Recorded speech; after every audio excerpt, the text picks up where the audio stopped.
to hit that now.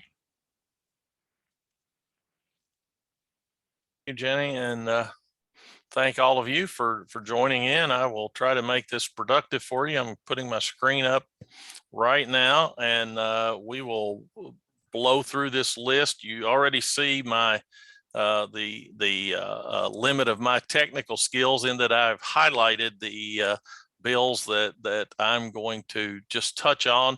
Our organizations, like other organizations that work in Frankfurt that you're familiar with, our colleague organizations, KEA, KSBA, KASS, and others, that we all follow bills. We all kind of do it a little different. Some of us follow bills that others don't follow, but the bulk of the legislation we all pay attention to is pretty much similar with few exceptions.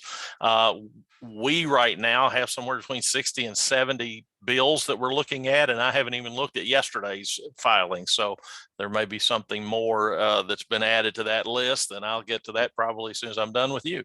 But I'm just going to touch on those things that seem to be of the greatest policy implication for principals. I try to look through a lens, having never been a principal, and I always remind people the Commonwealth is infinitely better off because of that. But I've talked to enough principals over enough period of time to understand what's important to you. So I've highlighted some things that we're going to talk about. If you have other things and we have time, you can throw those in the chat or when we get to the end, and we'll try to get to those. But you know, everything, you know, we're all COVID all the time. I understand that. And I haven't even I won't even touch on all the bills in here that relate to masking or vaccination or not sharing your information, not having to be vaccinated, not having to tell people, show your vaccination card, not having to wear a mask. All that's out there. I don't know if any of those bills will get any attention or not, but they've all been filed. I haven't noticed any of them moving, but just know that's out there. That whole political element of COVID vaccine and masking compliance is still with us and will be for a while. Supreme Court addressed it last week, so it's not going to go away probably until COVID begins to dissipate. What is important? What is out there? Well, first thing you see highlighted there is House Bill 1, the budget. And understand this is the House budget. There's a historical budget process in Kentucky where the governor introduces his or her budget. The House then takes the budget because it has to begin there by constitutional requirement and molds it in its own version and then sends it to the Senate, and the Senate, of course, passes its own version of the budget, and we end up with what's called a conference committee hashing out the differences at the end of the session, usually for very extended periods of time. This year things happened a little differently. The House introduced a budget before the governor made his budget address. That's a historical precedent as far as I know. I've been around a long time. I've never known that to happen, but this is the House version. The news is that it does provide some significant increases in funding for elementary and secondary education, raises the SEEK base funding level and improves transportation funding. It adds funding to other areas, continues funding for full day kindergarten and those kind of things. So it's certainly in terms of just dollars for public education, it is among one of the better budgets we've seen in this Commonwealth over the last couple of decades, very frankly. So a lot of commendation for that. The governor then introduced his budget, even though the House had already done so, and his has even greater funding levels. I don't know where all that will land, but I fully expect this one appears to be on a fast track, and I fully expect the House to adopt its own version of the budget and send that to the Senate sometime soon. They've already got it on the floor. It will get a committee hearing, but they're moving it. They're using a technical reading process to get its readings out of the way so that once the committee Appropriations Revenue Committee passes it, they can go ahead and pass it immediately on the floor without having to wait. So that appears to be in the works. And again, you can look at all of these. These are from directly from the Legislative Research Commission website. So you can go to lrc.ky.gov and pull up all the detail about any of these bills that you want. I will, because of our time constraints, I'll probably go very quickly on some of these bills.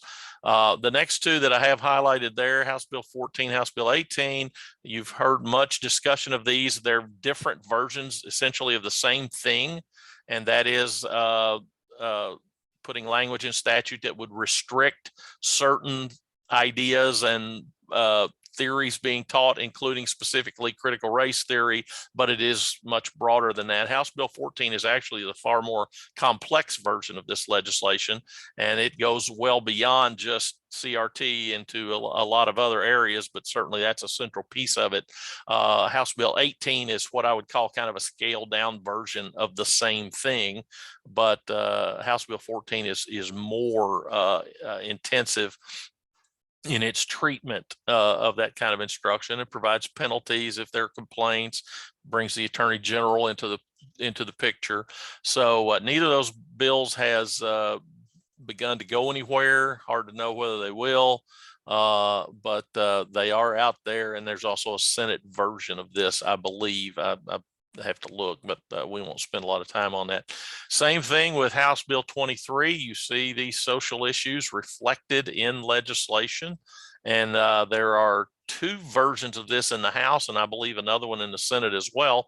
And this is what I would simply, in shorthand, refer to as the transgender athletics participation bill. This bill, if adopted, again, it hasn't been heard in committee, hasn't even been assigned. It may have been by now, but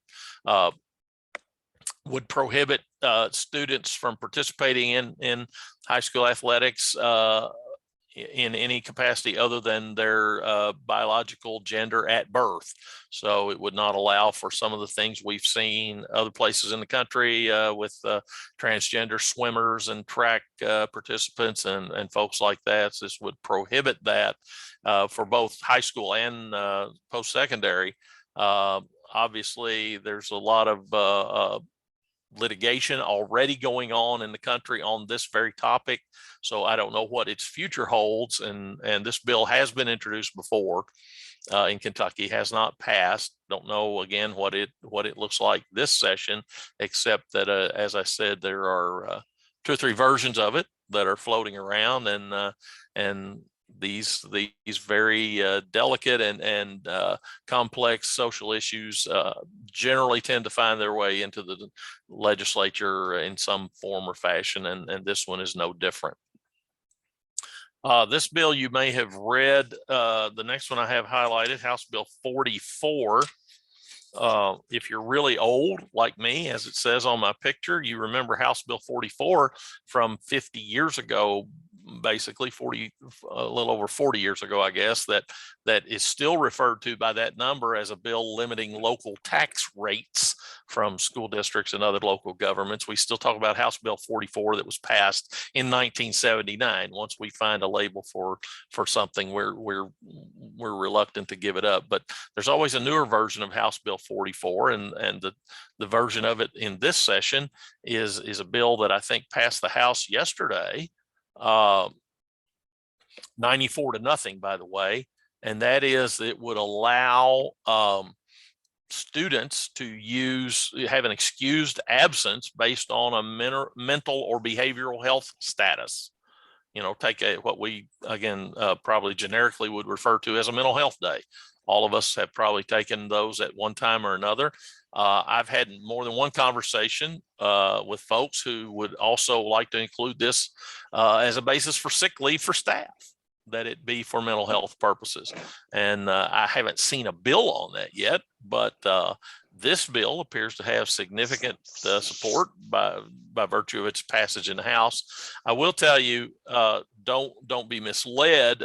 When a bill passes the House 94-0 or 98-0 or something like that, those bills can still run into problems in the Senate. Even though we have a super majority in both chambers of Republicans, a lot of people mistake that to mean they all think the same way about the same issues, and that's not true. many bills in the past have passed the House by huge numbers like this one. And I'm not suggesting that may happen to this. I'm just saying that it's not a guarantee of success in the Senate, nor is the reverse true. A bill that's quite popular in the Senate may not pass the House at all, or certainly may not with that same majority. And of course, as you get down to the end of the session, there becomes this issue of horse trading that is, central to the legislative process. The House has Senate bills that the Senate has passed and would like the House to pass.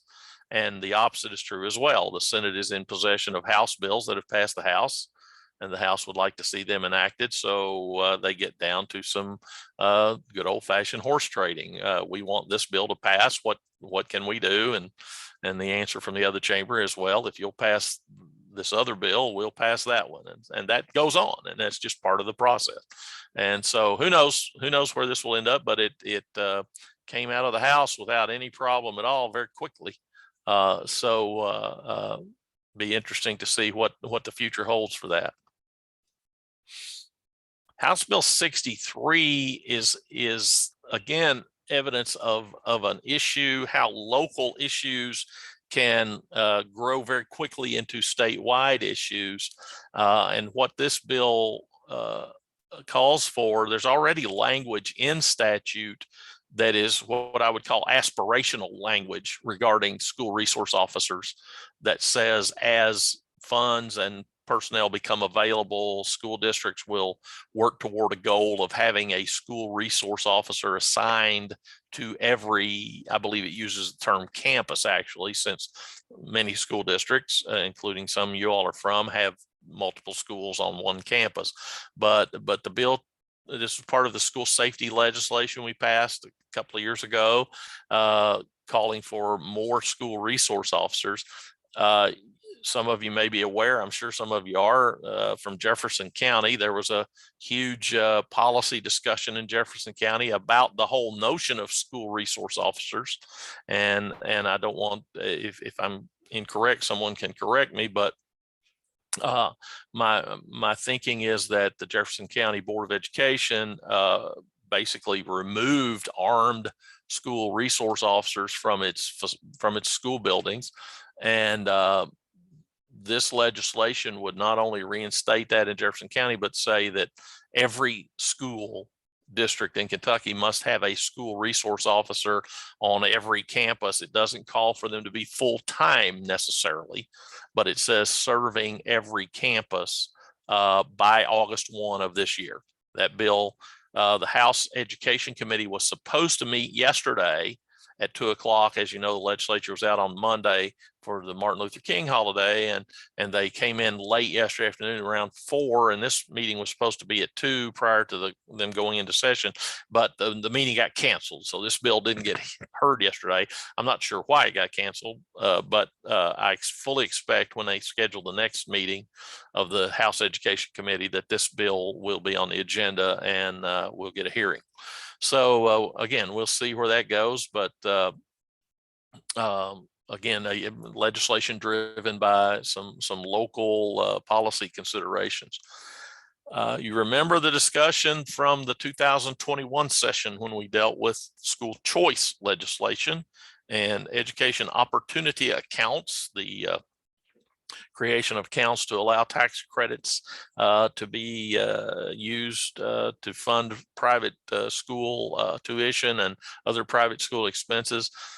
Part of the deal when that bill finally passed by one vote at the end of the legislative session in 2021 was that the legislature agreed to fully fund kindergarten.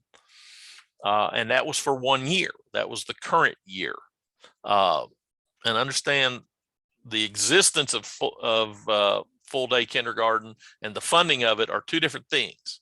Right now in statute, there is language which still calls for kindergarten to be funded at basically the half day level, even though the General Assembly in 2021 chose to fund it for full day, because most districts, almost every district is running full day kindergarten anyway. They're just funding it out of local funds. The General Assembly during the 21 session, put in the full funding for full day kindergarten, even though statutes only call for half funding. Well, this would actually change the statute and would take out any reference to half day kindergarten and would make all kindergarten full day. So full day kindergarten would be a requirement rather than an option. Again, most districts still availed themselves of that option, even though it wasn't required, and have for a long time. So this would make full day kindergarten the law. Now, obviously, if you make full day kindergarten the law, it makes sense to fund it at full day levels. And some people have that concern saying, well, you know, if you mandate full day kindergarten, what's the guarantee that it will always be funded at that level? And the answer is there is no guarantee. Now, I believe that funding is provided in the budget for this 2-year budget. And the General Assembly can never obligate itself beyond the current 2-year budget. So it's impossible really to say what the future might hold. But for now, the funding for full day kindergarten is in the budget. And this bill, if passed, would convert the law to match the funding such that full day kindergarten would be the law rather than allowing the half day programs.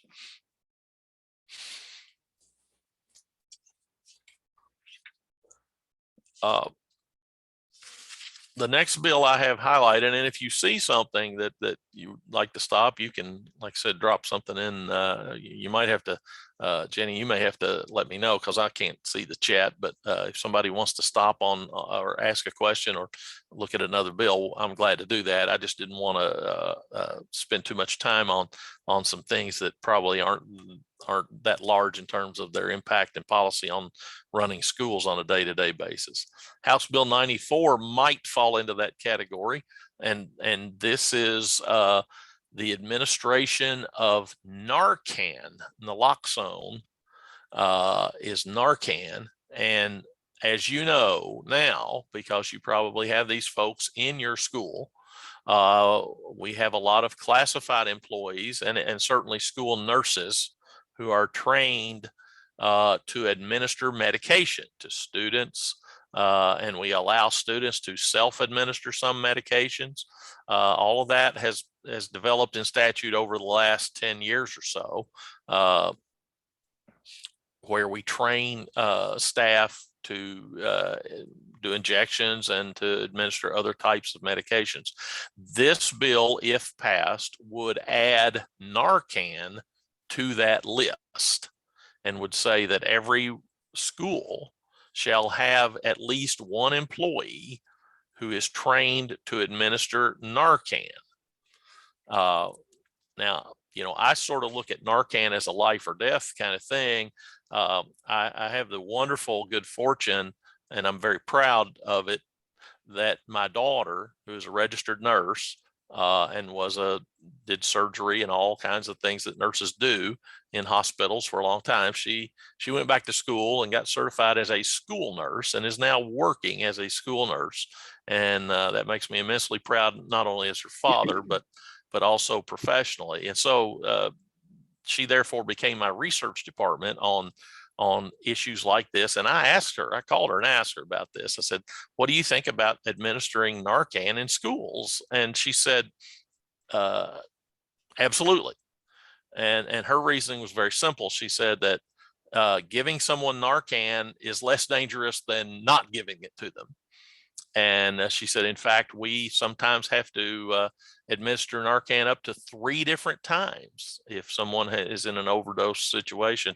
And you may have stories to tell. I've talked to principals and others about parents in the car pickup line at school having to be administered Narcan because they have passed out or had a seizure or something in their car. Obviously very dangerous situations for everyone involved, but her view was that training a classified employee or having a school nurse administer Narcan to someone at school who needed it is not nearly as dangerous as not administering it. And she convinced me. So again, I don't know where this bill will go, but it's just kind of a sign of the times that we would be in this business. Jenny, I see you're trying to get my attention. Yeah, I'm sorry. Quick question was Sure. posed in the chat. said, would parents have to give permission? Well, I don't think they'd have to give permission if it was truly an emergency situation. I mean, in emergencies, we have Good Samaritan laws that apply, and then again, as I'm gonna go with my daughter, it says it's far more dangerous not to give it than to give it. Narcan apparently can't kill you, but fentanyl or whatever, or heroin or whatever we're working on can. And this really, I think, might be more applicable to adults than to kids. At least that's been my experience in the very limited situations I've been made aware of. It's people who work at the school or parents who come to the school who have had these episodes. So I don't. There may be some with kids. I don't know of any personally. Some of you all may have that experience. But great question. Yeah. Again, just kind of a sign of the times. I mean, who thought that that we would ever reach a day where school employees have to intervene in this kind of situation? I just mentioned House Bill 119 in passing because it's very interesting. We still, by law, allow corporal punishment in schools in Kentucky, although it's very, very infrequently used. I mean, just a handful of times, I think, in the whole scheme of things, when you think of over 1,000, 1,200 schools in our state, and how many of those actually administer corporal punishment. Many districts already have policies prohibiting it. Some districts have the opposite policy where they allow it. Most schools don't administer it. As a lawyer, I have for a long time, and understand I have to, old guy is applicable here in terms of corporal punishment. I have been both the paddlee and the paddler in administering corporal punishment. Many times at school, I've had the paddle used on me, and I've used it on my own children. But at this point in my life and my career, after working with schools for a long, long time, I don't see any value in it personally. I don't want to inject my personal editorials here, but I think that's why the use of it has declined precipitously over the years to where we now only have a small number of schools doing it. But Representative Riley, and that's an interesting, I always smile when I think about that. Representative Riley is a former high school principal and basketball coach. If you think anyone in the world would be in favor of corporal punishment, he might be the one. But if you know Representative Riley, he's a very thoughtful educator and very thoughtful on all kinds of issues, including this one. And so he's sponsoring a bill that would finally do away with corporal punishment as an option everywhere in Kentucky. Again, that bill has not moved yet, but it's certainly a policy change that would be interesting for principals if it was enacted. The next bill I have highlighted is House Bill 126, and it has to do, this is a bill that Representative Huff, who's chair of the House Education Committee, and who actually is retiring after this session, so we'll have a new chair. But Representative Huff has introduced this bill, I think, 2 or 3 times previously, and it has not passed the chamber. I don't know if it's passed the House. It certainly hasn't passed the Senate. But this has to do with urging students to fill out the FAFSA form for student aid for higher education, post-secondary education.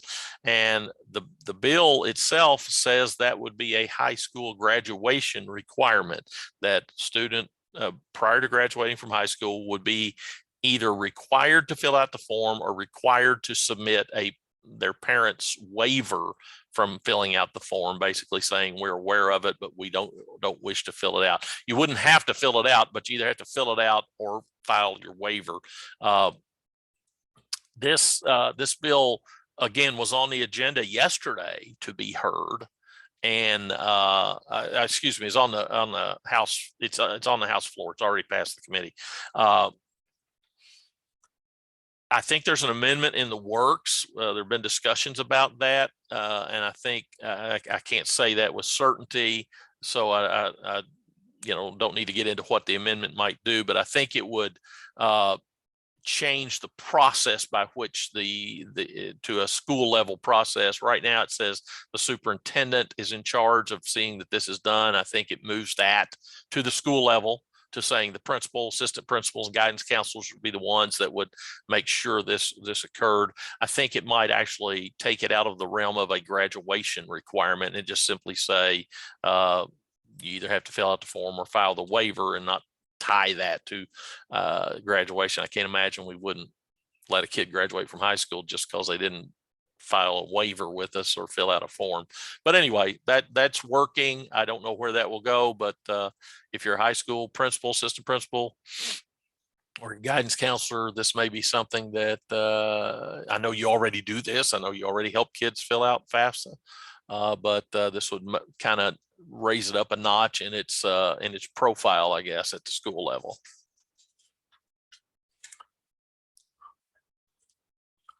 House Bill 194 is another interesting change at the high school level. And this would deal only with students who are in an alternative program, who are at least 17 years old, and who are well behind grade level in terms of their being on track to graduate. And some of that would be subject to board policy. So I can't be more specific than that. Boards would set that threshold of what it means to be far enough behind grade level for this to apply. But again, it only applies in alternative programs, district operated alternative programs. And the students also, it doesn't say this here, but they would also have to be at least 17 years old. But basically what this does is would give those students and it's a very, very small number statewide, but students in that setting, 17 years old, well behind graduation track, and in an alternative program, wouldn't apply to all students in the school, just those within the alternative program, they would be able to receive a GED as opposed to continuing in the alternative program and trying to get to the point where they would have enough credits to graduate. This actually was in law in Kentucky up until 2012. It was taken out when if you recall, we raised the compulsory attendance age to 18, and also emphasized college readiness. So when that happened around 2012, this provision went away. So Representative DJ Johnson with some local district folks is now wanting to reinstate this and give these students the option of pursuing a GED if they find themselves in that very difficult circumstance that we all recognize.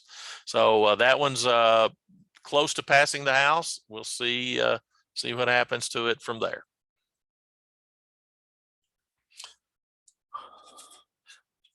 Some of these bills have just recently been filed and really haven't started to move yet.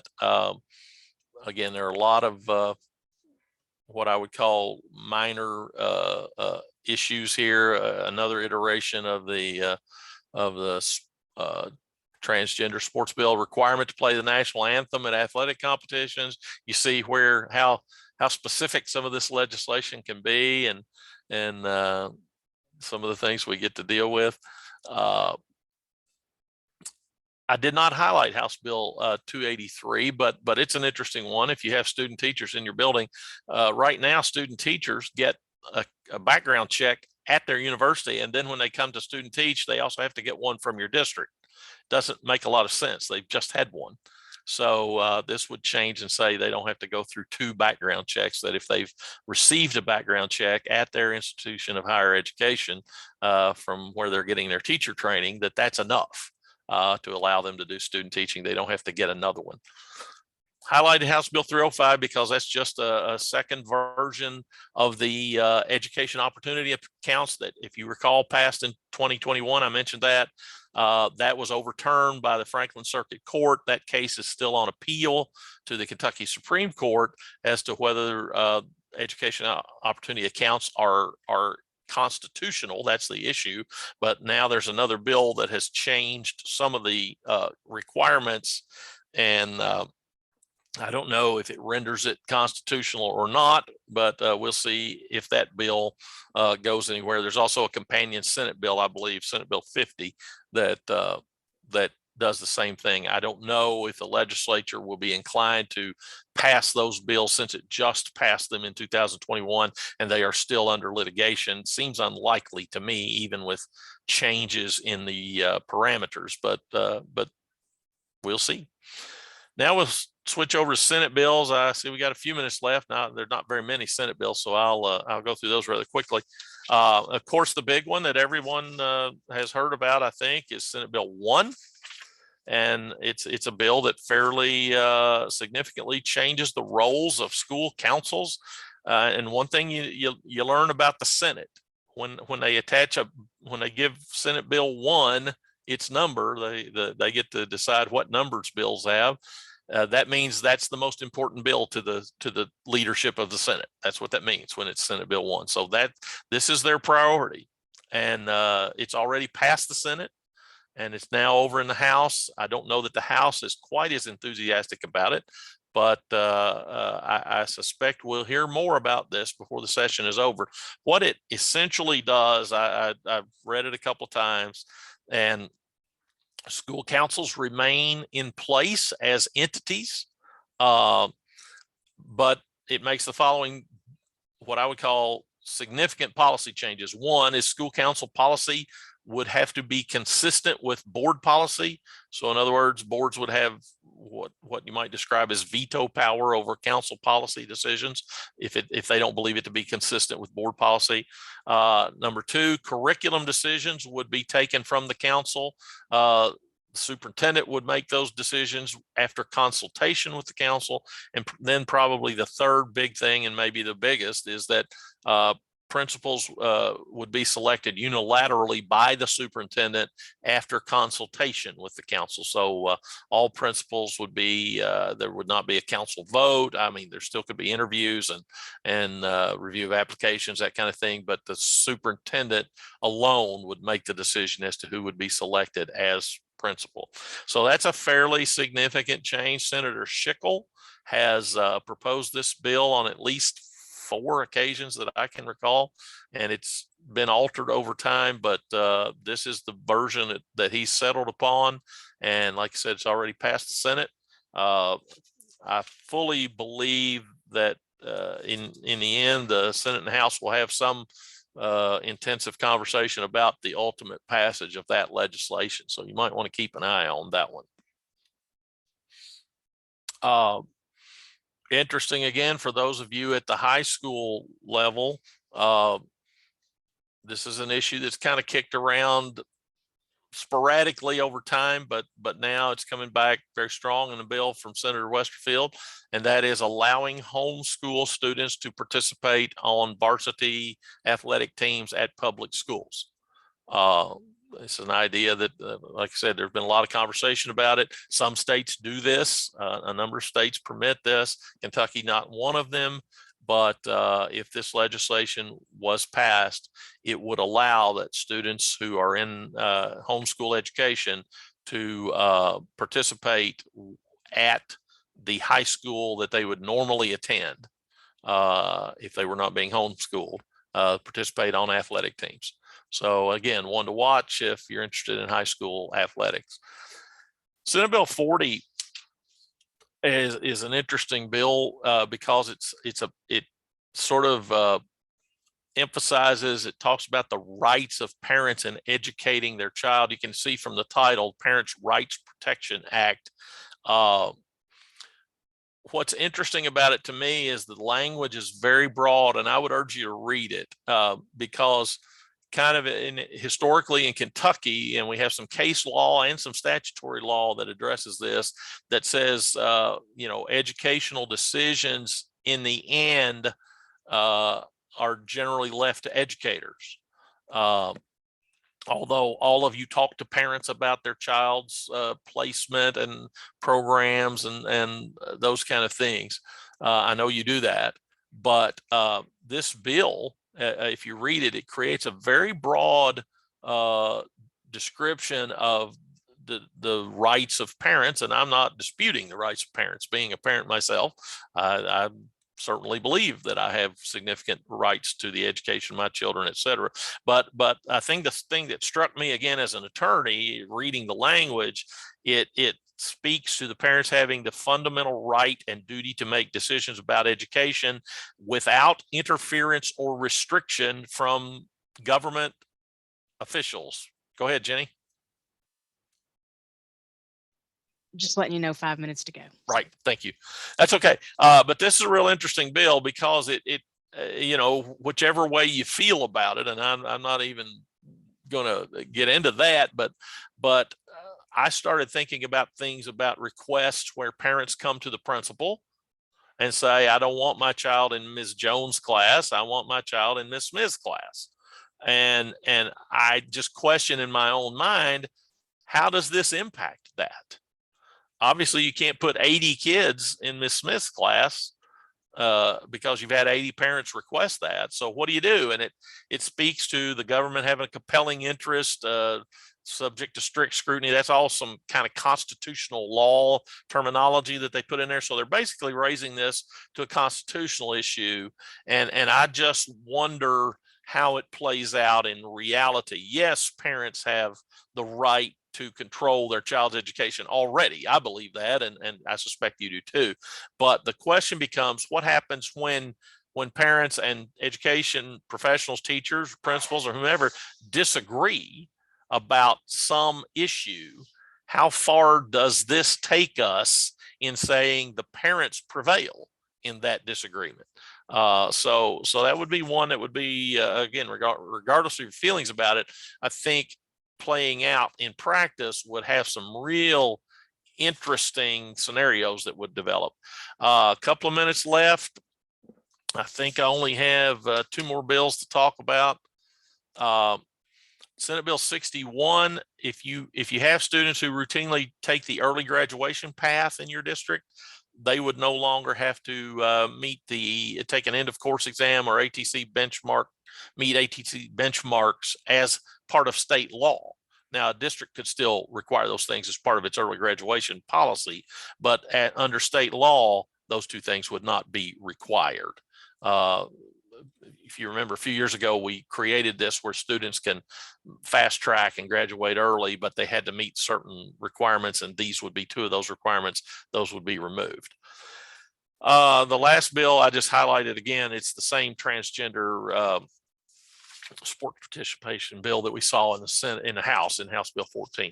So that's a very rapid run through what I think to be some very compelling policy issues that have shown up during the 22 legislative session. I'm sure there'll be more, but these ought to be enough to keep us busy for a while.